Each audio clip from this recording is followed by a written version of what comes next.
And welcome back to the channel. In today's quick video, we will try to find out YouTube TV 4K plus add-on pricing as of 2025. So in order to do it, you will have to first of all come on tv.youtube.com and then you just have to simply log in into your account. Afterwards, click on your profile icon in the top right hand corner and come in your settings.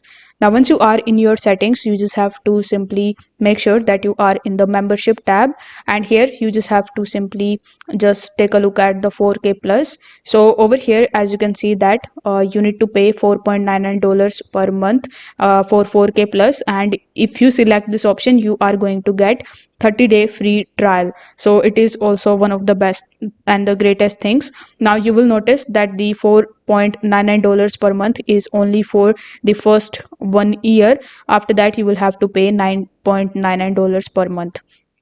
So if you are interested in getting it, you will have to simply click on the add option, select your payment method, and after concluding your payment, are going to get 4K plus in your YouTube TV. So if this video helped you out, don't forget to like the video and subscribe to the channel. Thank you so much for watching.